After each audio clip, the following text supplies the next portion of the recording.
It's Friday, and that means we are live.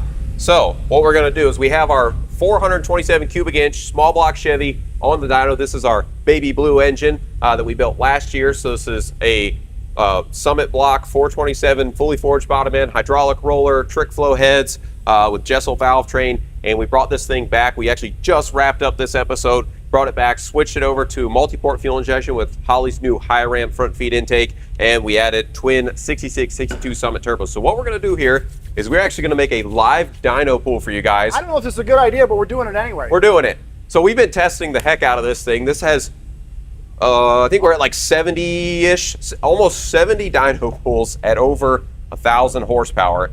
So this is relatively tried and true, right. But this is really cool, so we wanted to show you guys this as a little bit of a teaser, and then we'll get into our normal live answering questions, talking about upcoming videos and things like that. As you know, we usually don't let the cat out of the bag on power numbers. Now, we still want you to watch this show when it comes out, but this is a little teaser. These are low boost pulls. We turn the wick up on the show, but this is really cool because engine's on. Why not show a dyno pull? So, yeah. Are you ready? I'm ready. I've been ready. Here we go. Go for it. All right. Start. Hold on to something. Here we go.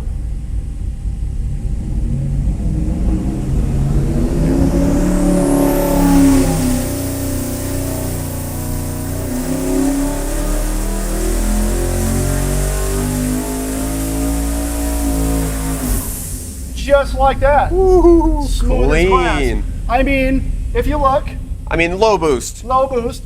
1,087, 1,019 pound-feet. Yeah. You know, nice, easy, you know, just kind of like a cruise nut type of horsepower. This is still a street engine, this right? Is a street engine. So, like we said, we actually turned it up from there in the show. So the engine made a lot more, but you have to wait for the show to watch that. What we're going to do now is we're going to shut it down. We'll go inside. We're going to talk a little bit about this project, and we're going to talk about the episode that literally just dropped this morning. So if you haven't already seen that, we had a brand new episode drop on the Engine Power YouTube channel this morning. It is the 434 cubic inch UMP modified engine that we built with the UNOH crew.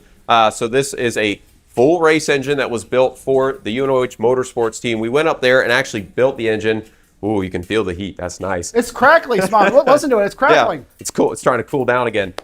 So we built it with 3 students, Wilson, Brett, and Nash. And this was a combo that we put together with them. They had some parts. We got some parts with some great partners of ours. And we wanted to build a large displacement engine that had a lot of torque off the corners. And I think this thing fit the bill perfectly. So we went up to UNOH, built it in the UNOH Motorsports team's shop, and then we dynoed it at UNOH on one of their Superflow PowerMark dynos.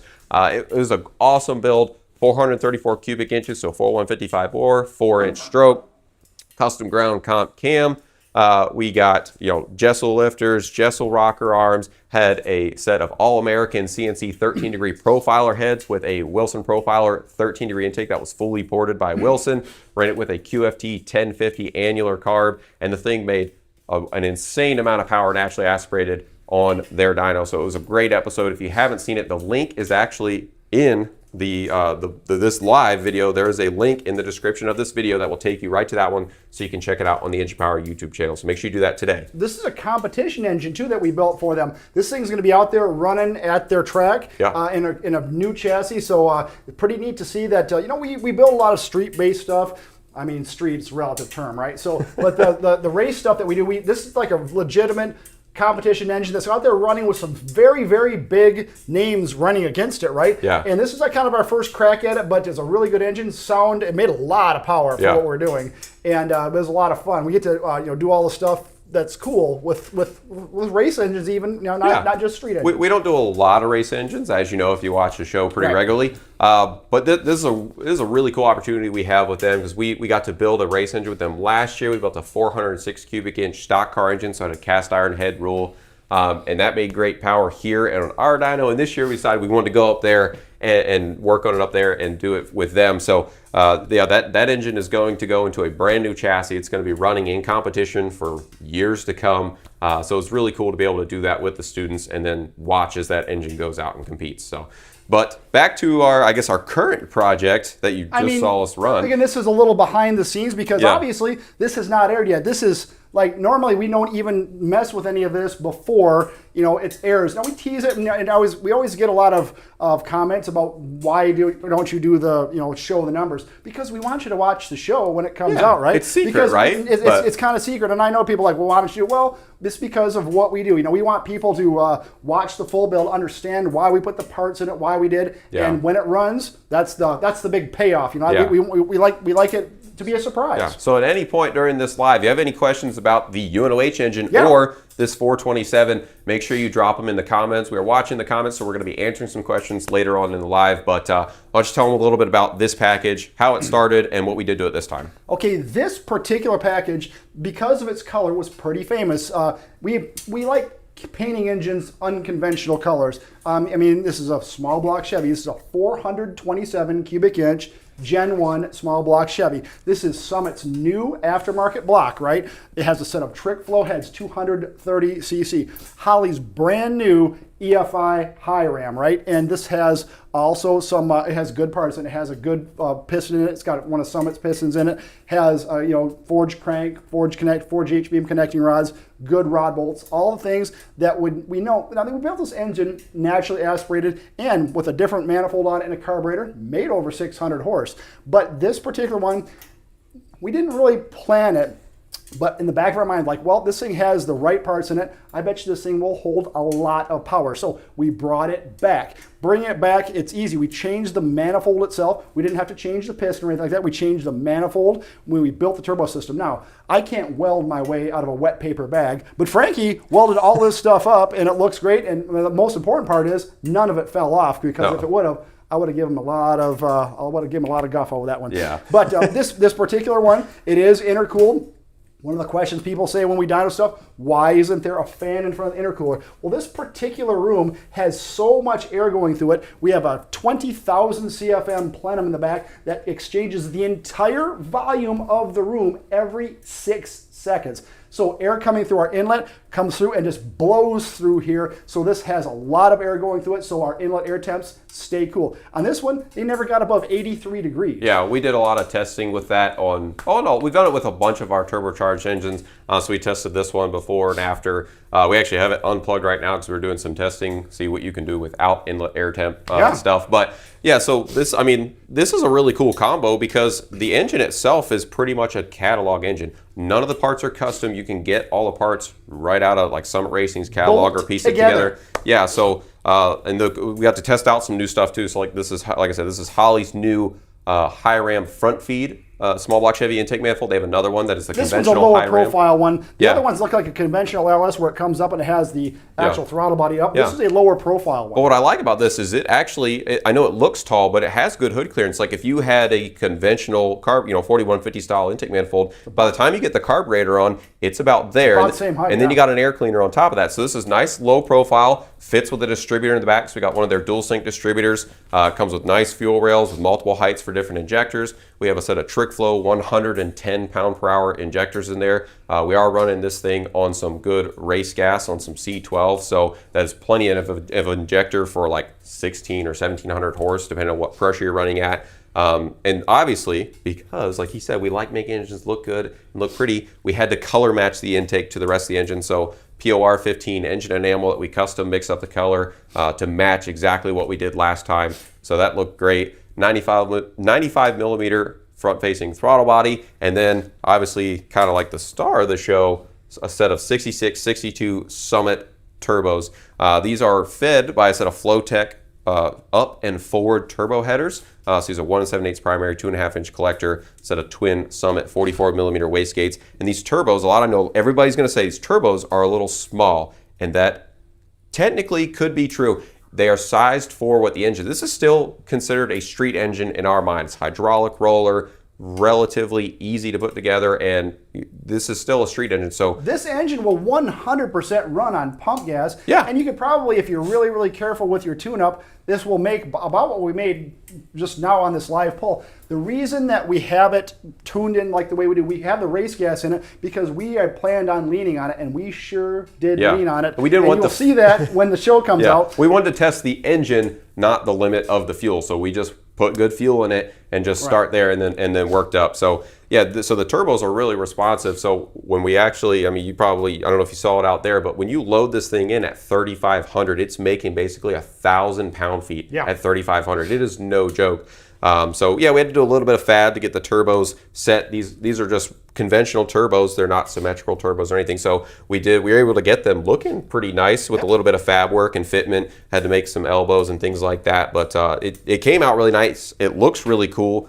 And it works spectacularly. I mean, the engine doesn't leak. It runs great. It starts and idles. It drives like grandma's station wagon if you put it in a car. But it makes a large amount of power. Yeah, and that's what it's all about is making big power with the right parts. Now, this particular engine, there's, like you said, there's nothing special about it. But if you think about it in terms of what we've done, we do preliminary testing. Again, when we want to do something like this, we will make some tuning changes previous to doing some filming and after filming as well, just to make sure, because once everything's done, we do our own R&D. We are data nerds. We are geeks. Get to have a little more fun data. with it. So all this we can gather when we're all done. This particular engine, making the amount of power it does, we are not afraid to push this thing relatively hard because we know the parts are good inside, and we know that the tune-up is, in our opinion, because we do keep track, but not only just by data. We come out here, we pull the plug, look at the plug. Again, make sure it's not leaking. We can tell if the thing has crankcase pressure. We can tell if it's obviously leaking. We can tell all of this stuff just by the way the engine is reacting.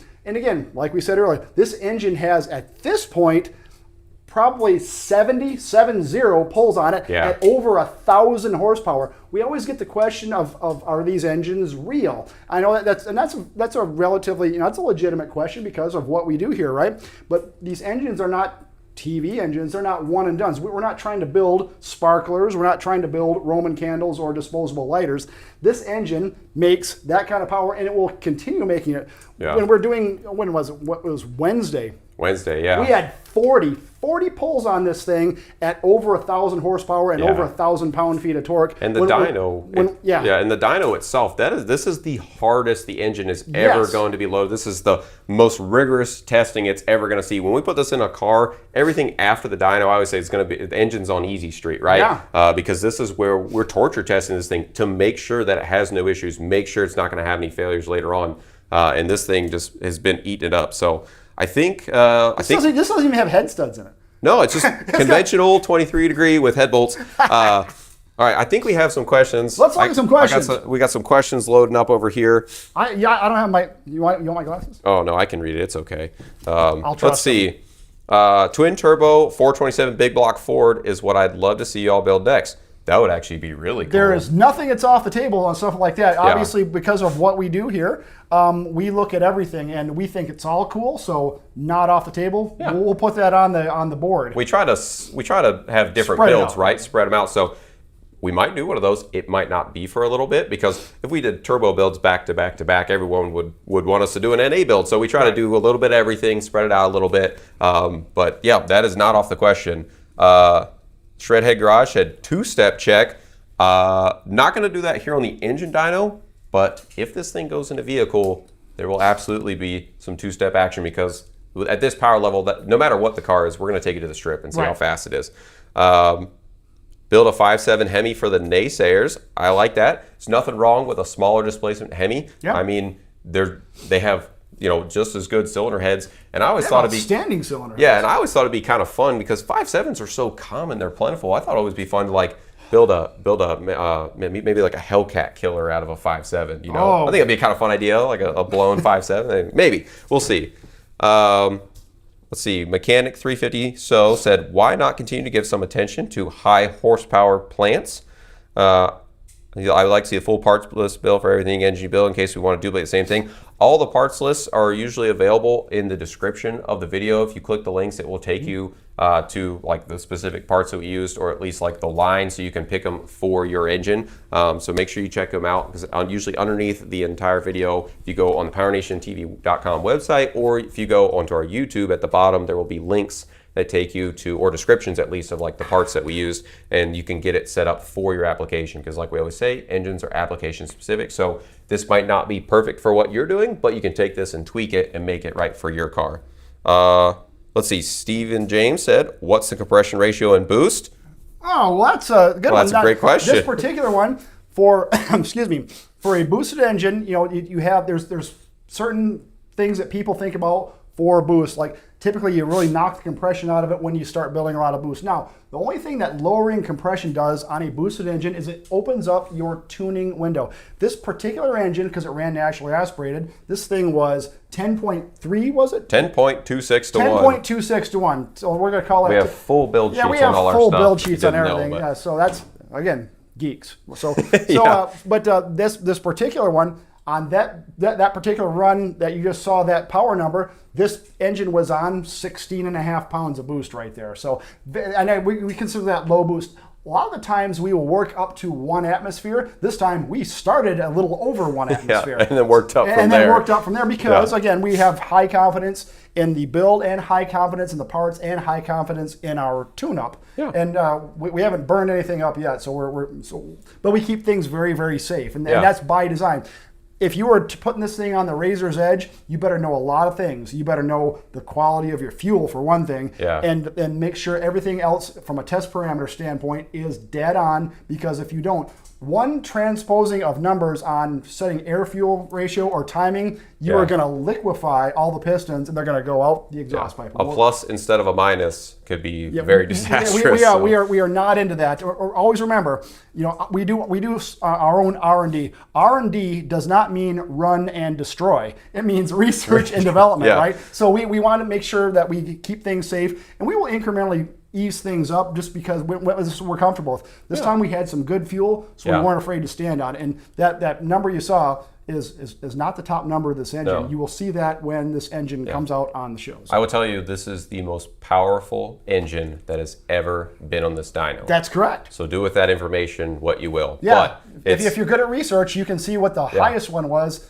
and go from there. This eclipses it. This is also the first twin turbo engine on our engine dyno, so that's pretty cool too. Mm-hmm.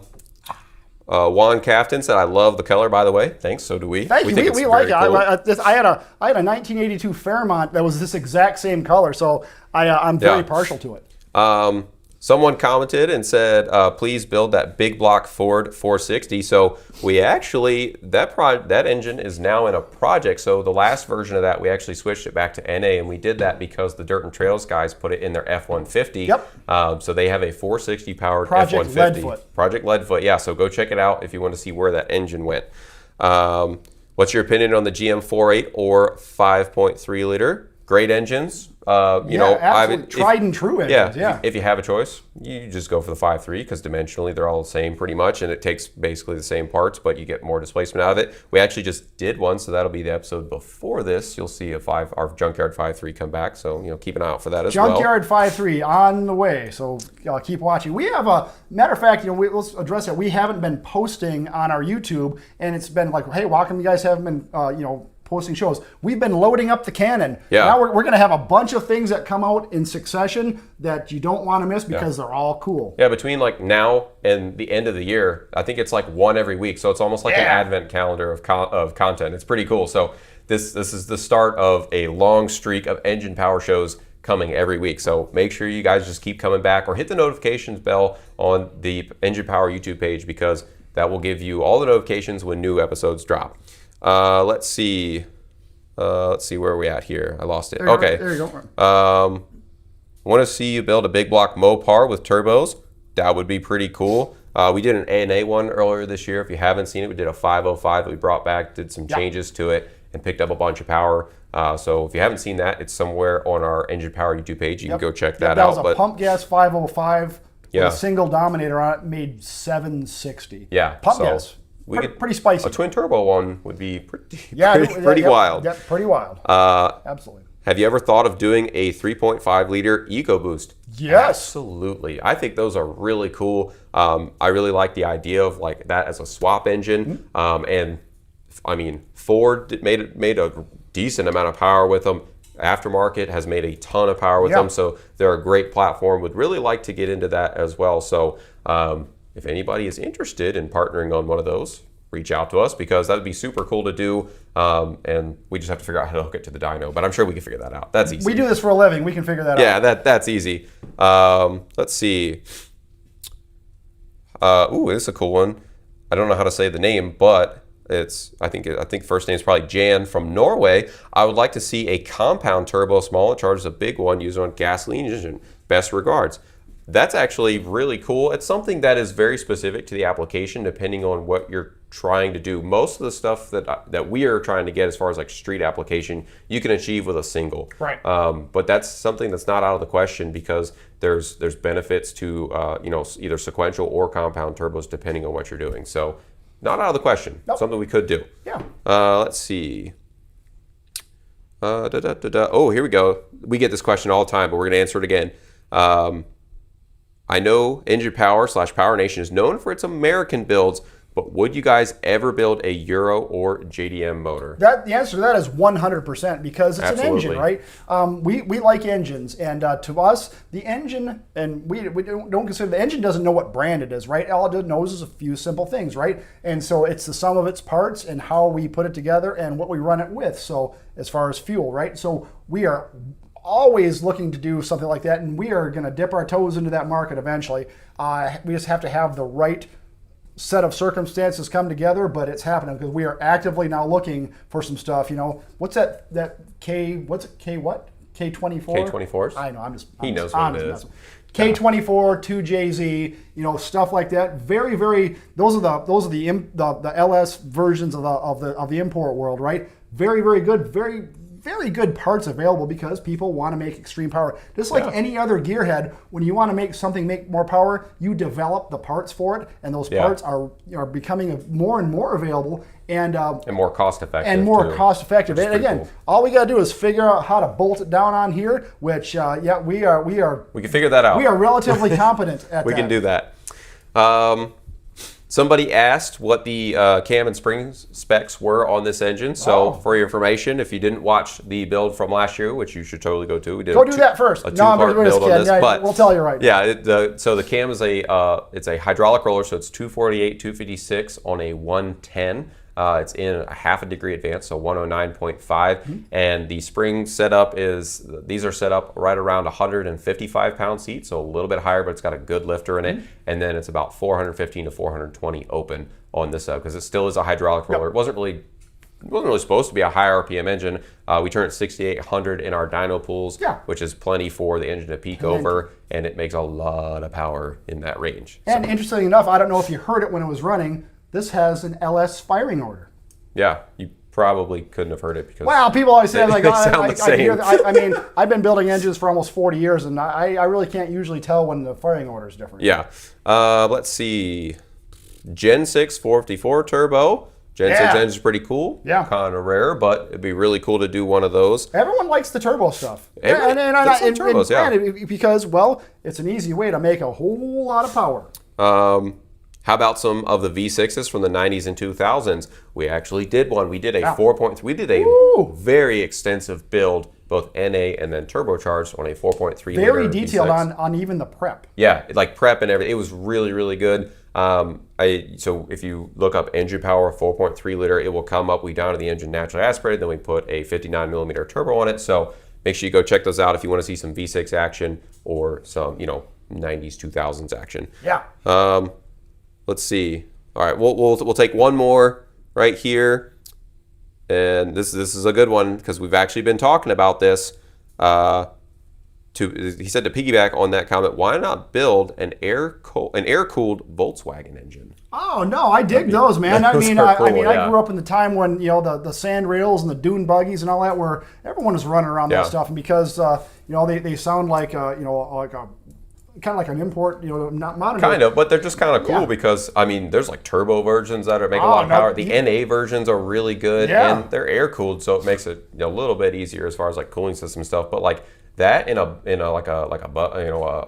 bug or something, they could be sporty. So and no, they'll make power because everything's about power to weight. So if an engine makes 250 horse, but it's in something that doesn't weigh even 1,000 pounds, that is just as spicy as as like a typical hot rod. So there's a lot of opportunities there, and we definitely have had that on the radar. So that's, again, nothing's out of the question. Seeing one of those on here on the dyno, that would actually be really cool. So. We probably wouldn't even have to put a fan on it because we got so much airflow. But that's cool. All right, so I think we're gonna wrap it up right there. It's lunchtime. If you have any other questions, keep putting them in because we will go back and try and answer as many as we can. So new episode on the Engine Power YouTube page, the 434 cubic inch engine that we built at UNOH. Also, other new content. I believe the latest episode from Dirt and Trails was a couple weeks ago. Their Rapid Runner Nissan build. So make sure you go check that out if you haven't already seen it. What else? I think Detroit had some new episodes drop on PowerNation. Had some stuff drop on PowerNation as well with the gasser stuff. Yeah, so if you like gassers. Music City Trucks, they always do cool stuff. Just go ahead and check out everybody. Yeah. If you go to PowerNation or obviously Engine Power. But you go see us and like, subscribe, hit the notification bell on both of them. You're going to see all the new stuff that drops, and keep watching because we are going to inundate you with all of our stuff in the next month or so. Yeah. So make sure you watch. Thank you for spending your lunch with us. Right now, we're going to get some lunch ourselves, but thank you very much. Like, subscribe, and go build something cool. Yeah. See you guys next time.